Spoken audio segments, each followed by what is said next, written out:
மங்காத தமிழென்று சங்கே முழங்கு, எப்பக்கம் வந்து புகுந்து விடும் இந்த எத்தனை பட்டாளம் கூட்டி வரும், கண்ணங்கிழிந்திட நேரும் கட்டாய இந்தியை வெட்டி புதைப்போம் என்று பாவேந்தர் பாரதிதாசன் கூறிய அந்த இந்திய எதிர்ப்பு தங்கள் நாடி நரம்புகளிலே ஓடுகிற ரத்தத்தோடு கலந்த காரணத்தினாலே தந்தை பெரியார் அறிவாசான் அவர்கள் இந்தியை எதிர்த்து களமாடி சிறைச்சாலைக்கு செல்வதற்கு முன்பு நீதிமன்றத்திற்கு போனார். நீதிபதியை பார்த்து சொன்னார், எவ்வளவு அதிக தண்டனை கொடுக்க முடியுமோ கொடுங்கள், நான் மகிழ்ச்சியோடு ஏற்றுக்கொள்வேன். எவ்வளவு குறைந்த வசதிகளுடைய சிறைவாசமோ அப்படி குறைந்த வசதிகளுடைய சிறைவாசத்தை தாருங்கள் என்று 1938 ஜூலை மாதத்திலே சொன்னார். அதே நேரத்தில் அவர் கைதாக்கப்படுவதற்கு முதல் நாள் நடராசன் மருத்துவமனையிலே அனுமதிக்கப்பட்டார். தாளமுத்துவும் பின்னர் கைது செய்யப்பட்டார். ஜனவரி 15ஆம் தேதி 1939 நடராசன் மறைந்தார். 1939 மார்ச் 12ஆம் தேதி தாளமுத்து மறைந்தார். ராஜாசர் முத்தையா செட்டியாரும் வாசுதேவ் மேயர் அவர்களும் அவருடைய உடல்களை சுமந்து கொண்டு இந்த இடுகாட்டுக்கு சுடுகாட்டுக்கு வந்தார்கள். அப்பொழுது அண்ணா அவர்கள் பேசினார்கள், இங்கு எரிகின்ற நெருப்பு இன்னும் சற்று நேரத்திலே அணைந்து போகும், ஆனால் எங்கள் நெஞ்சிலே எரிகிற நெருப்பு அது அணையவே அணையாது, அது ஊழி தீயாக புறப்படும். இந்தியை எதிர்த்து அதை சாம்பல் மேடாக்கக்கூடிய ஆற்றல் என் தம்பிமார்களுக்கு உண்டு என்று அண்ணா அவர்கள் பேசினார்கள். அதேபோல இங்கே ஆண்டுதோறும் தாளமுத்து நடராசனுடைய நினைவகத்துக்கு வருவதை 94ஆம் ஆண்டு ஜனவரி 25 முதல் நான் வழக்கமாக கொண்டிருக்கிறேன்.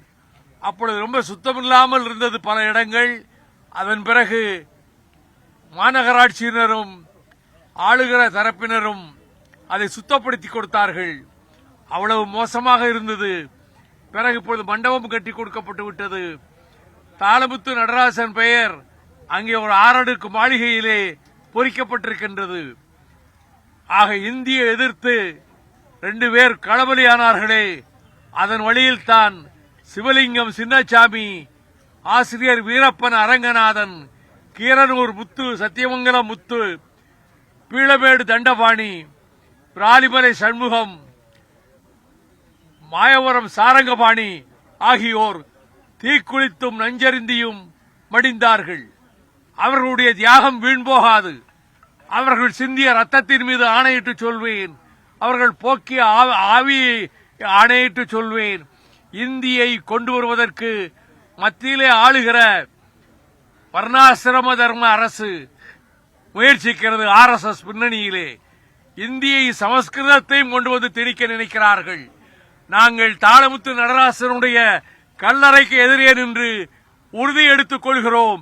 எந்த சூழ்நிலையிலும் இந்தியை தமிழ்நாட்டுக்குள்ளே நுழைய விட மாட்டோம்.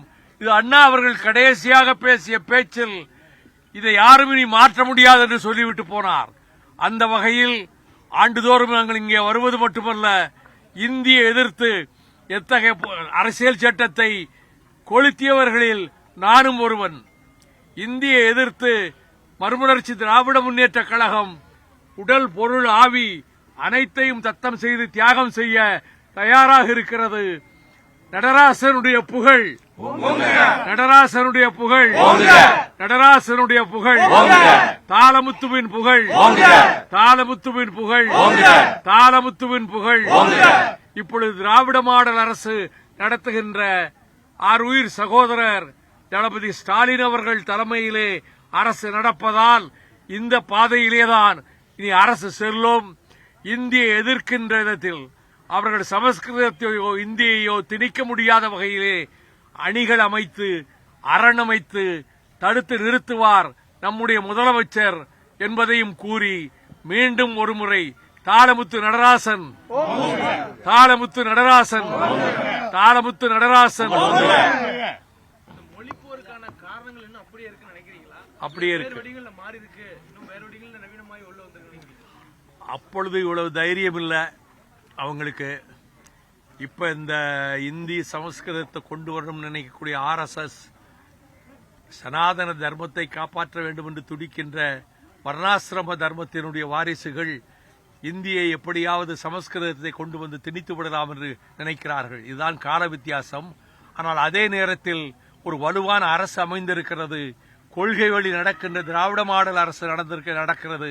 ஆகையினாலே அவர்களுடைய கனவு பகல் கனவாகவே முடியும். ஒருபோதும் இங்கே எண்ணற்றவர்கள் துப்பாக்கிச் சூட்டிலே மடிந்திருக்கிறார்கள். அவர்கள் சிந்திய ரத்தமெல்லாம் வீண் போகாது. அந்த தியாகத்தின் அடிப்படையிலே சொல்லுகிறேன், வர்ணாசிரம தர்மத்தை கொண்டு வர வேண்டும் என்று பாரதிய ஜனதாவும் ஆர்எஸ்எஸும் என்ன முயற்சித்தாலும் இது திராவிட பூமி. தந்தை பெரியார், பேரறிஞர் அண்ணா அவர்கள் உணர்வுகளை விதைத்த பூமி, டாக்டர் கலைஞர் வளர்த்த பூமி. இங்கே இந்தியை சமஸ்கிருதத்தை நுழைய விட மாட்டோம். இளைஞர்கள் மொழிபோர்ல இருந்த அதே வீரத்தோடும் தேர்தலும் இப்ப இருக்காங்களே. இன்னைக்கே நிறைய இளைஞர்கள் வந்திருக்காங்களே. இடையில கொஞ்சம் டல்லா இருந்தது. இப்ப மீண்டும் அவங்க வேகமா திணிக்க ஆரம்பிச்ச உடனே வேகம் வந்துருச்சு. நாடாளுமன்ற தேர்தல் மிக முக்கியமான தேர்தல்னு திமுக சொல்லிட்டு இருக்காங்க. கூட்டணி அங்கம் வகிச்சிருக்கீங்க. கூட்டணி பேச்சுவார்த்தைக்கு எப்போ மதிமுக போகுது? அது அவங்க எப்ப அழைக்கிறாங்களோ அப்ப போவோம். 28ஆம் தேதி காங்கிரஸ் அழைப்பு வந்திருக்கு. அதான் அவங்களுக்கு அழைப்பு வந்திருக்கு. வந்திருந்தாதான் பேப்பர்ல வரும்ல.